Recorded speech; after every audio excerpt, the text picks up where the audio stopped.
বৃত্তান্তৰ দৰ্শকসকলক এইখিনিতে দিব খুজিছোঁ এটা ব্ৰেকিং নিউজ। কাৰ্বি আংলং জিলাত সংঘটিত হৈছে গ্ৰেনেড নিক্ষেপৰ ঘটনা। অসম নাগালেণ্ড সীমান্তৱৰ্তী কাৰ্বি আংলং জিলাৰ ৰঙাপাহাৰত এই ঘটনা সংঘটিত হোৱাৰ বাতৰি পোৱা গৈছে।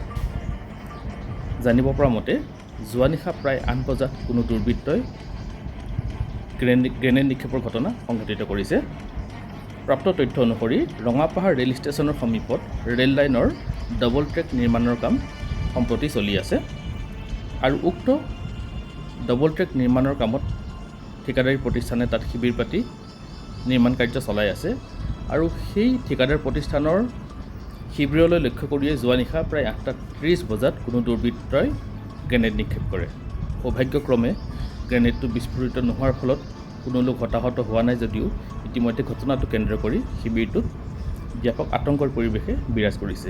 ঘটনা সংঘটিত হোৱাৰ পিছতে আৰক্ষীৰ দল ঘটনাস্থলীত উপস্থিত হয়। ইতিমধ্যে গ্ৰেনেডটো উদ্ধাৰ কৰিছে আৰু শেহতীয়াকৈ আৰক্ষীৰ উচ্চপদস্থ দল ঘটনাস্থলীলৈ ৰাওনা হোৱা বুলি জানিব পৰা গৈছে।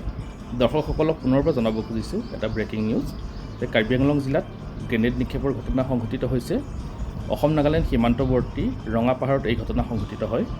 প্ৰাপ্ত তথ্য অনুসৰি উক্ত স্থানত এটা ঠিকাদাৰী প্ৰতিষ্ঠানে ৰেলৱে ডাবল ট্ৰেক নিৰ্মাণৰ কামত ব্যস্ত আছিল আৰু সেই ঠিকাদাৰী প্ৰতিষ্ঠানৰ শ্ৰমিকসকল থকা শিবিৰলৈ লক্ষ্য কৰি কোনো দুৰ্বৃত্তই যোৱা নিশা প্ৰায় 8:30 বজাত গ্ৰেনেডটো নিক্ষেপ কৰে।